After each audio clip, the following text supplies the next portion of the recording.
बिस्मिल्लाहिर्रहमानिर्रहीम। Treaty Imran series मुसन्निफ़ Mazhar Kaleem M.A। Norfolk और पाल्मर दोनों पाल्मर के तेज़ रफ्तार ख़ुसूसी हेलीकॉप्टर पर सवार तेज़ी से इस्टावा की तरफ बढ़े चले जा रहे थे। वो तकरीबन निस्फ़ सफ़र तय कर चुके थे और ट्रांसमीटर पर कॉल आ गई और पाल्मर ने जल्दी से ट्रांसमीटर कॉल निकाल कर इसका बटन प्रेस कर दिया। Hello hello, flip calling, over. राब्ता कायम होते ही फ़्लिप की आवाज़ सुनाई दी। यस, क्या रिपोर्ट है फ़्लिप? तुमने रिपोर्ट देने में इतनी देर क्यों लगा दी? ओवर, पाल्मर ने कहा। चीफ, मेरा ट्रांसमीटर अचानक आउट ऑफ ऑर्डर हो गया था। पहले तो मैं इस पर कोशिश करता रहा, फिर मैंने फ़ौरी तौर पर दूसरा मंगवाया। ये अभी पहुंचा है और मैं इस पर आपको कॉल कर रहा हूँ। आपका मतलूबा ग्रुप बेहोश करके स्पेशल पॉइंट पर पहुंचा दिया गया है और इन्हें बेहोशी के बावजूद जंजीरों से जकड़ दिया गया है। ओवर, फ़्लिप ने जवाब देते हुए कहा। क्या ये वही ग्रुप है? कंफर्म कर लिया है ना? ओवर, पाल्मर ने पूछा। यस चीफ, ओवर, दूसरी तरफ से कहा गया। फिर इनका बहुत ख्याल रखना, वो इंतहाई ख़तरनाक एजेंट हैं। ओवर, पाल्मर ने कहा। आप बेफिक्र रहें चीफ, मैं पूरी तरह मोहतात हूँ। ओवर, फ़्लिप ने जवाब दिया। इससे पूछो कि किस तरह बेहोश किया गया है। पूरी रिपोर्ट लो, नॉरफ़ॉक ने कहा। फ़्लिप, मेरे साथ मेरे इंतहाई मोअज़्ज़ज़ दोस्त नॉरफ़ॉक हैं। ये एक्रीमिया के बहुत बड़े आदमी हैं। मैंने ये सारी कार्रवाई भी इनकी खातिर की है। इनसे बात करो और जो ये पूछे इन तफसील से जवाब दो। ओवर, पाल्मर ने कहा और ट्रांसमीटर 7 वाली सीट पर बैठे हुए नॉरफ़ॉक की तरफ बढ़ा दिया। यस चीफ, ओवर, दूसरी तरफ से फ़्लिप की मौदबाना आवाज़ सुनाई दी। हेलो, नॉरफ़ॉक बोल रहा हूँ फ़्लिप, तुमने वाकई कारनामा सर अंजाम दिया है और इस कारनामे पर ना सिर्फ तुम मुबारकबाद के मुस्तहिक हो बल्कि इनाम भी। तुम फिक्र ना करो, हुकूमत एक्रीमिया की तरफ से तुम्हें बाकायदा खतीर इनाम दिया जाएगा। ओवर, नॉरफ़ॉक ने कहा तो साथ बैठा हुआ पाल्मर बेख्तियार मुस्कुरा दिया। आपकी मेहरबानी है जनाब। ओवर, दूसरी तरफ से फ़्लिप ने इंतहाई मुअद्दबाना लहजे में कहा। तुम तफसील बताओ कि तुमने किस तरह इस ग्रुप को बेहोश किया है। कोई रुकावट, कोई निगरानी, तमाम तफसील बताओ, ये इंतहाई अहम है। ओवर, नॉरफ़ॉक ने कहा। जनाब, मामलात बिल्कुल सादा रहे। हमें तैयारे के बारे में तफसीलात मालूम थी और चूंकि ये चार्टर्ड तैयारा था इसलिए इनकी कंपनी ने अलहदा रनवे बनाया हुआ है जहां रश ना होने के बराबर होता है। हम वहां पहुंच गए। मैंने जदीद तरीन फायरिंग गन्स ले ली थी जिनसे दूसरे टारगेट के चेहरे पर गैस का फायर इस तरह होता है कि वो किसी सूरत बेहोश होने से नहीं बच सकता। हमने मोर्चे लगाए और हमारे आदमी कारों समेत इन्हें उठाकर फ़ौरन वहाँ से निकलने के लिए भी तैयार थे। चुनांचे तैयारा पहुंचा तो इसमें से एक औरत और 5 एक्रीमी मर्दों पर मुश्तमिल ग्रुप बाहर आया। इनके हुलिया और लिबासों की तफसीलात भी हमारे पास मौजूद थी। वो हमारे मतलूबा लोग ही थे। चुनांचे जब वो बाहर पहुंचे तो हमने इन पर फायर खोल दिया। वो सब बेहोश हो गए तो हमारे आदमियों ने बिजली की सी तेज़ी से इन्हें उठाकर कारों में डाला और ले गए। वहाँ पर मौजूद पुलिस और गार्ड से ताकुब करना चाहा तो हमने इन पर फायर खोलकर इन्हें रोक दिया और फिर हम खुद भी फरार हो गए। चूँकि यहाँ की पुलिस बेहद तेज़ी से काम करती है इसलिए हमने हर मुमकिन ख़तरे से बचने के लिए मैंने इस ग्रुप को अपने किसी आम अड्डे या हेडक्वार्टर में रखने की बजाय एक इंतहाई खुफिया और स्पेशल पॉइंट पर भिजवा दिया जहाँ बेहोशी के बावजूद इन्हें जंजीरों से जकड़ कर रखा गया है और मेरा आदमी इनकी निगरानी कर रहा है। ओवर, फ़्लिप ने तफसील बताते हुए कहा। पुलिस वहाँ तक पहुँच तो नहीं गई होगी? ओवर, नॉरफ़ॉक ने कहा। नहीं जनाब। ओवर, फ़्लिप ने जवाब देते हुए कहा। तुमने इनका मुसलसल ख्याल रखना है, कहीं वो होश में ना आ जाए। ओवर, नॉरफ़ॉक ने कहा। जनाब, इन्हें गैस से बेहोश किया गया है इसलिए अब जब तक इन्हें इस गैस का तोड़ ना सुंघाया जाएगा वो होश में नहीं आ सकते। ओवर, फ़्लिप ने जवाब दिया। ओके, फिर भी मोहतात रहना। ओवर एंड ऑल, नॉरफ़ॉक ने कहा और ट्रांसमीटर ऑफ करके इसने साथ बैठे हुए पाल्मर की तरफ बढ़ा दिया। हमें स्टावा पहुंचने में मजीद कितना वक्त लगेगा? चंद लम्हों की खामोशी के बाद नॉरफ़ॉक ने पाल्मर से पूछा। मेरा ख्याल है कि मजीद आधे घंटे बाद हम फ़्लिप के हेडक्वार्टर पहुंच जाएंगे। पाल्मर ने घड़ी देखते हुए जवाब दिया और नॉरफ़ॉक ने इस बात में सर हिला दिया और फिर वाकई आधे घंटे बाद हेलीकॉप्टर एक 4 मंजिला इमारत की फराख छत पर बने हुए खुसूसी टाइप के हेलीपैड पर उतर गया। चूँकि यहाँ कंपनियों के बड़े बड़े अफसरान अपने ज़ाती हेलीकॉप्टर इस्तेमाल करते रहते थे इसलिए यहाँ ऐसे बेशुमार हेलीपैड्स बनाए गए थे और ये स्टावा के लिए कोई गैर मामूली बात ना थी। हेलीपैड पर फ़्लिप इनके इस्तकबाल के लिए मौजूद था और फिर वो इसके शानदार ऑफिस में पहुँच गए। क्या पोजीशन है इन लोगों की? कोई गड़बड़ तो नहीं हुई? नॉरफ़ॉक ने फ़्लिप से पूछा। नो सर, अलबत्ता मैंने अपने आदमी को फ़ोन किया तो इसे बताया कि इनमें से एक आदमी को खुद ब खुद होश आ गया था, लेकिन चूंकि वो जंजीरों से जकड़ा हुआ था इसलिए मैंने भी ज़्यादा परवाह ना की। लेकिन फिर मुझे अचानक ख्याल आया कि आपने इन्हें खतरनाक कहा था, इसलिए मैंने अपने आदमी को कह दिया कि वो जाकर इसे दोबारा बेहोश कर दे, और आपके आने से चलने में पहले ही मैंने इसे रिपोर्ट ले ली है। इसने इसे दोबारा बेहोश कर दिया है, फिलिप ने जवाब दिया। खुद ब खुद उसे कैसे होश आ सकता है? पाल्मर ने हैरान होते हुए कहा। यही बात मेरी समझ में नहीं आई बॉस, लेकिन बहरहाल इसे दोबारा बेहोश कर दिया गया, फिलिप ने जवाब दिया। इस दौरान शराब का दौर चलता रहा था। अब ये बताओ कि अपने स्पेशल पॉइंट की बैरूनी निगरानी का भी इंतजाम किया है तुमने या नहीं? नॉरफॉक ने पूछा तो फिलिप चौंक पड़ा। बैरूनी निगरानी? क्या मतलब? जब अंदर वो लोग बेहोश हैं और जंजीरों में जकड़े हुए हैं तो फिर बैरूनी निगरानी का क्या मकसद? फिलिप ने हैरान होकर कहा। ये बात तुम्हें समझ नहीं आ सकती और ना ही मैं तुम्हें समझा सकता हूँ। बहरहाल अब तुम ऐसा करो कि अपने चंद ऐसे आदमी साथ लो जिनके पास इंतहाई जदीद तरीन गैस मैग्नम 5 कैप्सूल फायर करने वाली गनें हों, और फिर हमें अपने स्पेशल पॉइंट पर ले चलो, नॉरफॉक ने उठते हुए कहा। बेहोश कर देने वाली गैस? अब तुम किसे बेहोश करना चाहते हो? वो लोग तो पहले ही बेहोश हैं, पाल्मर ने उठते हुए कहा। जैसा मैं कह रहा हूँ वैसे करो। जितना मैं इस पाकिस्तानी एजेंट को जानता हूँ इतना तुम नहीं जानते। ये लोग नामुमकिन को मुमकिन बना देते हैं। तुमने देखा कि गैस से बेहोश होने के बावजूद वो खुद ब खुद कैसे होश में आ गया? नॉरफॉक ने कहा। ठीक है फिलिप, जैसे नॉरफॉक साहब कहते हैं वैसे करो, पाल्मर ने एक तवील सांस लेते हुए फिलिप से कहा। यस चीफ, आप 2 मिनट तशरीफ रखें, मैं गनों का इंतजाम कर लूँ, फिर चलते हैं, फिलिप ने कहा, और नॉरफॉक और पाल्मर दोनों दोबारा कुर्सियों पर बैठ गए। फिलिप ने फ़ोन का रिसीवर उठाया और फिर 2 नंबर प्रेस करके वो अपने किसी आदमी को हिदायत देने में मसरूफ़ हो गया। फिर इसे रिसीवर रख दिया। अपने आदमी को फ़ोन करके इससे ताज़ा तरीन सूरत हाल मालूम करो, नॉरफॉक ने कहा। तो फिलिप ने इस बात में सर हिलाते हुए रिसीवर दोबारा उठाया और नंबर प्रेस करना शुरू कर दिए। लाउडर हो तो इसका बटन भी प्रेस कर दो, नॉरफॉक ने कहा, और फिलिप ने लाउडर का बटन प्रेस कर दिया। दूसरी तरफ से घंटी बजने की आवाज़ सुनाई दी। फिर रिसीवर उठाए जाने की मखसूस आवाज़ सुनाई दी। यस, दूसरी तरफ से एक मर्दाना आवाज़ सुनाई दी। बॉस फिलिप बोल रहा हूँ रिचमंड। कैदियों की क्या पोजीशन है? फिलिप ने सख्त और तहकमाना लहजे में कहा, और शायद नॉरफॉक और पाल्मर की मौजूदगी की वजह से इसे बाकायदा अपने आप को बॉस कहकर बात की थी। वैसे ही है बॉस, वो सब बंधे हुए और बेहोश हैं, दूसरी तरफ से रिचमंड ने जवाब दिया। ओके, मैं चीफ और इनके मौजूद मेहमानों के साथ पहुंच रहा हूँ, फिलिप ने कहा और रिसीवर रख दिया। आपने रिपोर्ट सुन ली जनाब? फिलिप ने बड़े बाएतमाद लहजे में कहा। हाँ, बहरहाल जैसे मैंने कहा है वैसे ही करो। मैं इमरान के मामले में कोई रिस्क नहीं लेना चाहता, क्योंकि हो सकता है कि जैसे तुम रिचमंड समझ रहे हो इसकी जगह इमरान खुद बोल रहा हो, नॉरफॉक ने कहा। तो पाल्मर और फिलिप दोनों के चेहरे पर शदीद हैरत के तासुरात उभर आए। ये आप क्या कह रहे हैं जनाब? रिचमंड मेरा खास आदमी है, मैं इसकी आवाज़ को अच्छी तरह पहचानता हूँ, फिलिप ने कदर नाखुशगवार लहजे में कहा। यही बात तो मैं तुम्हें समझा नहीं सकता कि जिससे तुम्हारा पाला पड़ा है वो किस टाइप का आदमी है।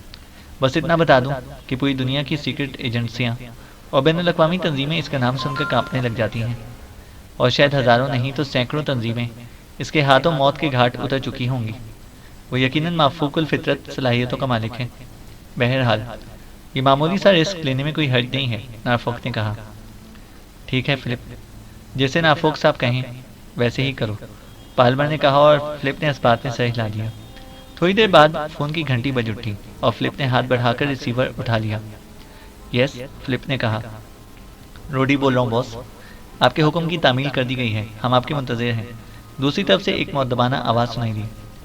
ठीक है, हम आ रहे हैं, फिलिप ने कहा और रिसीवर रख दिया और उठकर खड़ा हो गया। इसके साथ ही पाल्मर और नॉरफॉक भी उठकर खड़े हुए। थोड़ी देर बाद वो तीनों एक कार में बैठे इस इमारत से निकलकर मुख्तलिफ सड़कों पर से होते हुए आगे बढ़े चले जा रहे थे। कार की ड्राइविंग सीट पर फिलिप था, जबकि पाल्मर और नॉरफॉक दोनों उकबी सीट पर बैठे हुए थे। इनके पीछे एक और कार थी जिससे फिलिप के आदमी थे। मुख्तलिफ सड़कों से गुजरने के बाद वो एक रिहायशी कॉलोनी में दाखिल हो गए। ये मुतवस्सित तबके की कॉलोनी नज़र आती थी, क्योंकि यहाँ बहुत छोटे छोटे घर थे, लेकिन हर घर बहरहाल अलहदा बना हुआ था, लेकिन इनका रकबा खासा कम था। अपने स्पेशल पॉइंट से कुछ दूर कार रोक लेना, करीब ना लेकर जाना, नॉरफॉक ने कहा। तो फिलिप ने इस बात में सर हिला दिया और फिर थोड़ी देर बाद इसने एक साइड में करके कार रोक दी। इसके पीछे आने वाली कार भी रुक गई और फिर वो तीनों कार से नीचे उतर आए उकबी कार में भी 4 आदमी बाहर आ गए। कहाँ है तुम्हारा स्पेशल पॉइंट? नारफॉक ने कहा। इस सामने वाली सड़क आगे जाकर जहाँ मुड़ती है वहाँ से दाएं हाथ पर है, फिलिप ने कहा। गुड, ये तुमने अच्छा किया कि इसके सामने जाकर कार नहीं रोकी। अब अपने आदमियों को भेजो जो इंतहाई खामोशी से जाकर अचानक अंदर कैप्सूल फायर कर दें। और सुनो, इन्हें कह देना कि किसी किस्म की मशकूक हरकत ना करें। हो सकता है कि किसी तरफ से निगरानी की जा रही हो, नारफॉक ने बाकायदा हिदायत देते हुए कहा। और फिलिप ने उकबी कार के करीब जाकर अपने आदमियों को हिदायत दी तो इनमें से 2 आदमी खामोशी से आगे बढ़े और फिर सड़क क्रॉस करके वो सामने जाने वाली सड़क पर इस तरह इत्मीनान से बढ़ते चले गए जैसे वो यहीं के रहने वाले हों। और फिर काफ़ी आगे बढ़कर वो मुड़ गए और इनकी नज़रों से गायब हो गए। फिर 10 मिनट बाद वो इसी अंदाज में वापस आते हुए दिखाई दिए। काम हो गया है बॉस, इनमें से एक ने करीब आकर फिलिप से कहा। आइए जनाब, फिलिप ने कहा और कार की ड्राइविंग सीट पर बैठ गया, जबकि नारफॉक और पाल्मर दोनों उकबी सीट पर बैठ गए और फिलिप ने कार आगे बढ़ा दी। दूसरी कार भी इनके पीछे ही आ रही थी। थोड़ी देर बाद कार एक मतवस्ती दर्जे की कोठी के करीब जाकर रुक गई। दूसरी कार भी इनके पीछे आकर रुक गई और फिर वो सब नीचे उतर आए। अपना एक आदमी अंदर भेजो और फाटक खुलवाओ। अब तक गैस के असरात खत्म हो चुके होंगे, नारफॉक ने कहा और फिलिप के कहने पर एक आदमी तेजी से फाटक पर चढ़कर अंदर उतर गया। चलने बाद छोटा फाटक खुला और वही आदमी बाहर आ गया। बॉस, फाटक के करीब एक एक्रीमी बेहोश पड़ा है और पोर्च के करीब भी एक औरत और 2 मर्द बेहोश पड़े हुए मुझे नजर आए हैं, फाटक से बाहर आने वाले ने कहा तो फिलिप और पाल्मर दोनों बेख्तियार उछल पड़े। एक्रीमी बेहोश पड़े हैं? ओह, ये कैसे हो सकता है? फिलिप ने कहा और नारफॉक के लबों पर तंजिया मुस्कुराहट बिखर गई। फिर वो सब तेजी से अंदर दाखिल हुए तो आगे वहां फाटक के करीब एक एक्रीमी बेहोश पड़ा हुआ था। ये तो इमरान है, इसका कद्दुकामत वही है। जल्दी करो, इसे उठाकर अंदर ले आओ, नारफॉक ने कहा और फिर वो तेजी से आगे बढ़ गया। पोर्च के करीब एक एक्रीमी औरत और 2 एक्रीमी मर्द बेहोश पड़े हुए थे। सगशाका कहाँ है? इसे तलाश करो, नारफॉक ने चीख कर कहा तो फिलिप तेजी से दौड़ता हुआ आगे बढ़ गया। दूसरी कार में आने वाले आदमी इसके साथ थे। ये तो वाकई इंतहाई हैरत अंगेज काम हुआ है। ये तो बेहोश और बंधे हुए थे, पाल्मर ने इंतहाई हैरत भरे लहजे में कहा। ये हमारे मुंतजर थे। अगर हम अचानक गैस फायर ना करते तो इस वक्त इनके कब्जे में होते, नारफॉक ने कहा। वो मेरा आदमी रिचमंड तो हलाक हो चुका है, इसकी गर्दन तोड़ दी गई है और दूसरा कोई आदमी मौजूद ही नहीं है, फिलिप ने कहा। क्या मतलब? सगशाका मौजूद नहीं है और इनकी तादाद भी कम है, इनका एक आदमी कम है। इसका मतलब है कि हमारे पहुंचने से पहले वो दोनों निकल गए। इसलिए मैंने पूछा था कि बैरूनी निगरानी भी हो रही है या नहीं, नारफॉक ने इंतहाई तल्ख लहजे में कहा। अब ये बताएंगे कि वो कहाँ हैं? मैं इनकी रूहों से भी उगलवा लूंगा, फिलिप ने कहा। तुम इनके टुकड़े भी उड़ा दो ना, ये जबान नहीं खोलेंगे। मुझे खुद मालूम करना होगा। यहाँ फ़ोन तो होगा, नारफॉक ने कहा। हाँ, दूसरे कमरे में है, फिलिप ने कहा और नारफॉक तेजी से इसके पीछे चलता हुआ एक कमरे में गया। पाल्मर भी अब पीछे आ गया। यहाँ एक आदमी की लाश पड़ी हुई थी जिसकी गर्दन टूटी हुई थी। पास ही फ़ोन भी मौजूद था। यहाँ से विलिंगटन का राब्ता नंबर क्या है? नारफॉक ने पूछा तो फिलिप ने इसे नंबर बता दिया तो नारफॉक ने बिजली की तेजी से नंबर डायल करना शुरू कर दिया। PA2 chief secretary.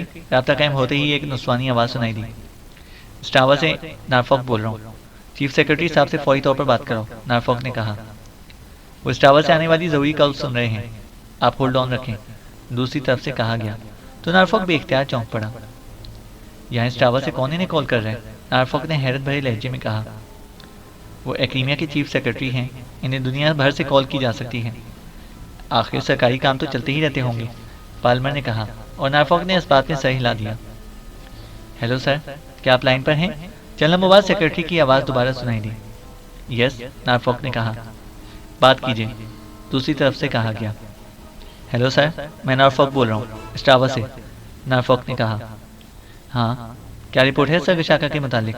Chief secretary ने कहा तो नारफॉक इनका लहजा सुनकर चौंक पड़ा, क्योंकि इनके लहजे में जो इत्मीनान और मुसर्रत की झलक थी इसने इसे चौंका दिया था। इसके जहन में फौरन सेक्रेटरी की बात याद आ गई कि चीफ सेक्रेटरी ने साहब स्टावा से आने वाली कॉल सुन रहे हैं। मेरे आदमियों ने इन्हें स्टावा में घेर लिया था, लेकिन हमारे पहुंचने से पहले सगशाका एक पाकिस्तानी एजेंट के साथ निकल गए हैं। मैं चाहता हूं कि आप स्टावा में मौजूद एक्रीमियन एजेंटों को फौरी हरकत में ले आएं, ताकि हम इन्हें स्टावा से निकलने से पहले कवर कर लें, नारफॉक ने कहा। अब तुम्हें मज़ीद तगदो की ज़रूरत नहीं है, नारफॉक, ये लोग तुम्हारी बस के नहीं हैं, तुम मुकम्मल तौर पर नाकाम रहे हो। अगर मैं पहले से हिफ्ज़ मा तकद्दुम के तौर पर इंतजाम ना करता तो हम मायूसी से हाथ मलते रह जाते। सगशाका इस्टावा में कामरून सफारत खाने पहुँच गए, जबकि वहाँ हमारे आदमी पहले से मौजूद थे, क्योंकि कामरून के सदर ने कामरून से कॉल करके सफ़ीर को बता दिया था कि सगशाका सफारत खाने पहुँचे हैं और इन्हें फ़ौरी तौर पर खुसूसी तैयारी के ज़रिए कामरून पहुँचाया जाए। सफ़ीर साहब के सगशाका के इंतज़ार में थे और एयरपोर्ट पर मौजूद इनका अपना ख़ास तैयारा रवानगी के लिए तैयार हो रहा था, लेकिन हमारे आदमियों ने ऐन आखिरी लम्हात में काम किया और सफ़ीर साहब को हलाक कर दिया गया और इनकी जगह हमारा आदमी सफ़ीर के मेकअप में इनके ऑफिस पहुंच गया। सगशाका एक एक्रीमी के साथ वहां पहुंचे तो इस आदमी को बेहोश कर दिया गया, जबकि सगशाका को फौरी तौर पर एक कार में सवार करके बजाय एयरपोर्ट ले जाने के सीधा एक्रीमियन सफारत खाने पहुँचा दिया गया, जहाँ वो अब हमारी तहवील में है और कल यहीं से इनसे ऐलान कराया जाएगा। इनके बाद इन्हें एक्रीमियन एजेंटों की तहवील में खुसूसी तौर पर कानून लेकर जाया जाएगा। जब तुम्हारी कॉल आई तो मैं इस वक्त इस्टावा में कामरून सफारत खाने में अपने आदमी से ही बात कर रहा था। इसने बताया कि सदर कामरून का फ़ोन आया था, वो सगशाका के बारे में पूछ रहे थे, तो इसने इन्हें बताया कि सफ़ीर साहब के साथ वो एयरपोर्ट गए हैं। वो मुझसे पूछ रहा था कि अब क्या किया जाए। इस पर मैंने इसे कह दिया कि जो दूसरा आदमी सगशाका के साथ आया था और बेहोश है, इसे इसी बेहोशी के आलम में तैयारी पर सवार करके कामरून भिजवा दिया जाए और सदर साहब को बता दिया जाए कि सगशाका खुसूसी तैयारी पर कामरून पहुंचे हैं। चूँकि फासला काफ़ी है, इसलिए चंद घंटे इस आदमी को वहाँ पहुँचने में लग जाएंगे और कामरून के सदर मुतमईन हो जाएंगे। फिर जब इन पर असल हकीकत खुलेगी तो फिर इनके पास सिवाय से पीटने के और कोई चाराकार ना रहेगा और आखिरी फतह बहरहाल हकीमिया के हिस्से में ही आएगी। चीफ सेक्रेटरी ने तफसील बताते हुए कहा। Thank God. तो सगशाका आखिरकार हकीमी तहवील में पहुँच गए। आपने वाकई बेपनाह जहानत से काम लिया है सर। मैं तो दिल से आपकी जहानत और कारकर्दगी का कायल हो गया हूँ। आपकी वजह से ही अजीम एक्रीमिया बना हुआ है। नॉरफॉक ने इंतहाई खुशामदाना लहजे में कहा। हमें हर तरफ का ख्याल रखना पड़ता है। बहरहाल तुमने भी बेहद काम किया है। तुम अब वापस आ जाओ, तुम्हें तुम्हारा इनाम मिल जाएगा। Good bye. चीफ सेक्रेटरी ने मुसरत भरे लहजे में कहा और इसके साथ ही राब्ता ख़त्म हो गया और नॉरफॉक ने रिसीवर रख दिया। तुमने सुना पाल्मर कि इन आखिरी लम्हात में हमारे साथ क्या हो रहा था? नॉरफॉक ने पाल्मर से कहा। हाँ, अगर चीफ सेक्रेटरी साहब अपना काम ना दिखाते तो मामला वाकई हाथ से निकल गया था, लेकिन अब इन लोगों का क्या करना है? इन्हें गोली मारें और इनकी लाशें कहीं फिकवा दें? पाल्मर ने कहा। नहीं, अब मैं पूरी तरह मुतमईन हूँ और अब मैं इस इमरान को बताना चाहता हूँ कि वो एक्रीमिया और नॉरफॉक को शिकस्त नहीं दे सकता। मैं इसे सगशाका का ऐलान सुनवाना चाहता हूँ जो एक्रीमिया के हक में करेंगे, ताकि मरने से पहले इस इमरान को मालूम हो सके कि वो वाकई शिकस्त खा चुका है। नॉरफॉक ने कहा। तो फिर क्या करना है? वैसे मैं भी इस इमरान से बातें करना चाहता हूँ। इससे जिस तरह यहाँ की सिचुएशन तब्दील की है वो वाकई मेरे लिए भी इंतहाई हैरत अंगेज़ है। पाल्मर ने कहा। यहाँ तुम बता रहे थे कि जंजीरें वगैरह हैं और बांधने के लिए। नॉरफॉक ने कहा। हाँ, नीचे तहखाना नुमा कमरा है। पाल्मर ने कहा। तो इन सबको उठाओ और जंजीरों वगैरह से अच्छी तरह बंधवा दो, फिर इन्हें होश में लेकर आना, ताकि इन्हें मालूम हो सके कि वो नाकाबिल तस्खीर नहीं है। इन्हें शिकस्त देने वाले भी यहाँ मौजूद हैं। नॉरफॉक ने कहा और पाल्मर ने इस बात में सर हिला दिया। इमरान की आंखें एक झटके से खुली। पहले चंद लम्हों तक तो इसके जहन पर धुंध सी छाई रही, लेकिन फिर इसका शऊर जाग उठा और इसके साथ ही इसके जहन में बेहोश होने से पहले का मंजर घूम गया, जब वो नॉरफॉक के इंतजार में खड़ा था और इसके साथ ही गैराज में मुख्तलिफ जगहों पर छुपे हुए थे कि अचानक दोनों तरफ से कैप्सूल फायर हुए और फिर इससे पहले कि इमरान कुछ समझता या संभलता, इसके जहन पर स्याह चादर सी फैलती चली गई और अब इसे होश आया था। इसने होश में आते ही महसूस कर लिया था कि वो एक बार फिर अपने साथियों समेत जंजीरों में जकड़ा इसी कमरे में मौजूद है, जिस कमरे में पहले इन्हें जंजीरों में जकड़ा गया था। और सामने कुर्सी पर नॉरफॉक बैठा हुआ था, जिसके चेहरे पर फातिहाना मुस्कुराहट थी। नॉरफॉक के दाएं बाएं दो कांडियन अफराद बैठे हुए थे, जबकि इनकी कुर्सियों के उकुब में मशीन गनों से मुसल्लह दो कांडियन खड़े थे। तुम्हें होश आ गया इमरान? नॉरफॉक ने मुस्कुराते हुए कहा। अभी कहाँ आया है? जब तुम्हारी मशीन गन से निकलने वाली गोलियां मेरे दिल में सुराख करेंगी तब होश आएगा, इमरान ने मुस्कुराते हुए जवाब दिया। तो नॉरफॉक बेइख्तियार हंस पड़ा। वो वक्त अब बहुत करीब है। ये मेरा दोस्त पाल्मर है, शुमाली कांडा के सबसे बड़े ग्रुप का चीफ, और ये इनके ग्रुप का यहाँ स्टावा का मकामी इंचार्ज और बॉस फिलिप है। नॉरफॉक ने बाकायदा अपने दाएं बाएं बैठे हुए आदमियों का तारुफ कराते हुए कहा। तुम तो जंजीरों में बंधे हुए थे और बेहोश थे, फिर तुम और तुम्हारे साथी ना सिर्फ होश में आ गए बल्कि तुमने कलाइयों पर बंधी हुई बेल्ट भी खोल ली और आज़ाद हो गए। वैसे मेरे तस्वुर में भी ना था कि ऐसा भी हो सकता है। इसलिए जब नारफॉक ने यहाँ बेहोश करने वाली गैस फायर करने के लिए कहा तो हकीकत यही है कि मैं इसे अहमकाना फेल समझ रहा था। पाल्मर ने कहा, तुम यकीनन कोई मुजरिमाना सिंडिकेट चलाते होगे, जबकि नारफॉक को मालूम है कि सीक्रेट एजेंट किस अंदाज में काम करते हैं। इमरान ने जवाब दिया, हाँ, मैं तुम्हारी सलाहियतों से अच्छी तरह वाकिफ़ हूँ। बहरहाल ये बताओ कि सगशाका और तुम्हारा एक साथी कहाँ पर है? नारफॉक ने कहा। तो इमरान बे इख्तियार मुस्कुरा दिया। अब तुम खुद ये बात बताओगे नारफॉक, क्योंकि तुम्हारे चेहरे पर मौजूद इत्मीनान और तुम्हारे होश में आने पर फौरी तौर पर सगशाका के बारे में ना पूछने से यही मतलब निकलता है कि सगशाका और मेरा साथी तुम्हारे हाथ लग चुके हैं। इमरान ने कहा तो नारफॉक बे इख्तियार हंस पड़ा। अलबत्ता पाल्मर के चेहरे पर इंतहाई हैरत के तासुरात उभर आए थे। तुमने देखा पाल्मर कि ये शख्स किस कदर तेज जहन का मालिक है? नारफॉक ने पाल्मर से मुखातिब होकर कहा, और पाल्मर ने इस बात में सर हिला दिया। अली इमरान, तुम्हारी गेम ख़त्म हो चुकी है।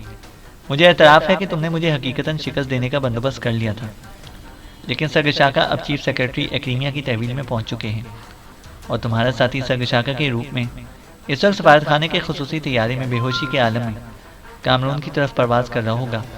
नारफॉक ने कहा तो इमरान बेख्तियार चौंक पड़ा। क्या मतलब? मैं समझा नहीं।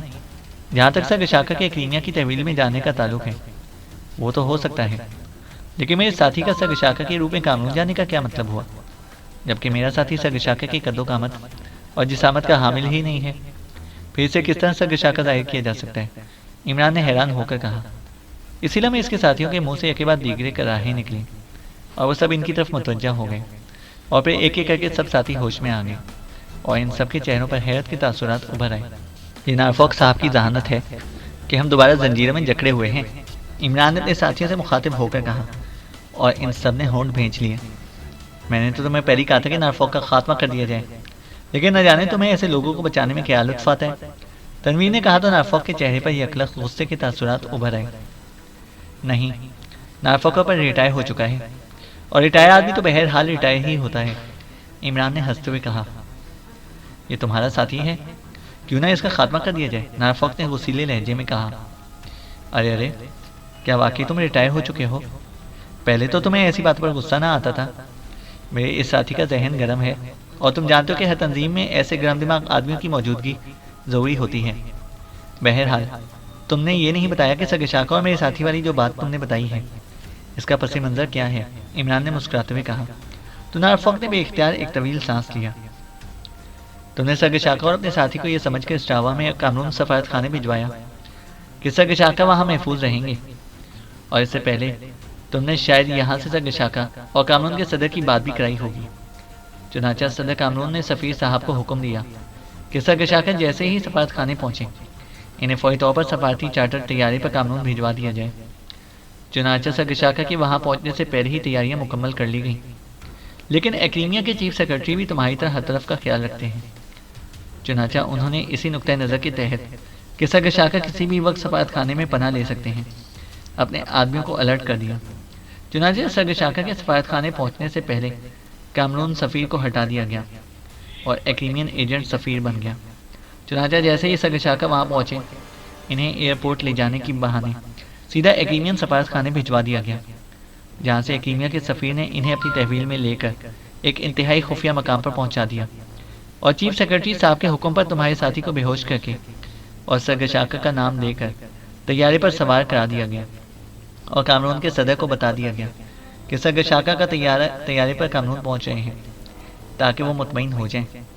अब तैयारा इंतखाबात के ऐलान से 1-2 घंटे पहले कामरून पहुँचेगा, और इस वक्त इन्हें मालूम होगा कि आने वाला सगशाका नहीं है, और फिर जब सगशाका के बारे में वो कुछ मालूम करेंगे, चीफ इलेक्शन कमिश्नर साहब इंतखाबात का ऐलान कर देंगे, और सगशाका की तरफ से योशो कबीले के इत्तेहाद का ऐलान एक्रीमिया की मर्जी के मुताबिक कर दिया जाएगा, और सगशाका को इस ऐलान के बाद टीवी पर पेश कर दिया जाएगा, शुमारी कांडर के टीवी पर, और इसके बाद वो मुकम्मल तौर पर बेबस हो जाएंगे। नतीजा ये कि कामरून में एक्रीमिया की मर्जी की हुकूमत आ जाएगी, और फिर ट्रीटी पर एक्रीमिया का मुकम्मल कंट्रोल हो जाएगा। इस तरह मुस्लिम ब्लॉक शिकस्त खा जाएगा, और मुस्लिम ब्लॉक के ख्वाब बिखर कर रह जाएंगे। नारफॉक ने बड़े इत्मीनान भरे अंदाज में कहा तो इमरान के चेहरे पर संजीदगी के तासुरात उभर आए। ये तो वाकई तुम लोगों ने मैदान मार लिया। ठीक है, मुकद्दर से कौन लड़ सकता है। अब तुम्हारा हमारे बारे में क्या फैसला है? इमरान ने एक तवील सांस लेते हुए कहा। दो सूरतें हैं, एक तो ये कि तुम्हें और तुम्हारे साथियों को गोलियों से उड़ा दिया जाए, दूसरा ये कि तुम खुलेआम अपनी शिकस्त तस्लीम कर लो, तो सर्गशाका के ऐलान के बाद तुम्हें रिहा किया जा सकता है। अब ये फैसला करना तुम्हारा काम है, नारफॉक ने कहा। किस मामले में? शिकस्त? इमरान ने चौंक कर पूछा तो नारफॉक चौंक पड़ा। इसी ट्रीटी के सिलसिले में, नारफॉक ने होंठ भेजते हुए कहा तो इमरान बेख्तियार मुस्कुरा दिया। अभी तो ना ही इंतखाबात का ऐलान हुआ है नारफॉक, और ना सर्गशाका की तरफ से कोई ऐलान। तुमने पहले ऐसे ही बात तय कर ली कि हम शिकस्त खा गए हैं, इमरान ने मुस्कुराते हुए कहा। तो क्या तुम्हारा ख्याल है कि मैं तुमसे झूठ बोल रहा हूँ? नारफॉक ने कदरे गुस्सीले लहजे में कहा। मैंने कब कहा है कि तुम झूठ बोल रहे हो? लेकिन इतनी बात तो तुम भी जानते हो कि हमारे पेशे में आखिरी लम्हात तक उम्मीद का दामन नहीं छोड़ा जाता, इमरान ने कहा तो नारफॉक ने एक तवील सांस लिया। ठीक है, मैं तुम्हारी बात समझ गया हूँ। ओके, अब तुम खुद जब सर्गशाका का ऐलान सुनोगे तो तुम्हें मालूम होगा कि क्या हुआ है। तब तक तो यहाँ बंधे रहो, नारफॉक ने कहा, और इसके साथ ही वो पाल्मर से मुखातिब हो गया।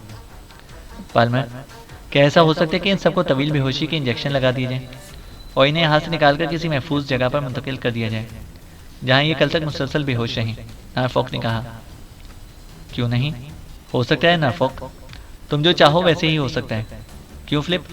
पाल्मर ने कहा, और फिर फ्लिप से मुखातिब हो गया। यस चीफ, फ्लिप ने पहली बार जबान खोलते हुए कहा।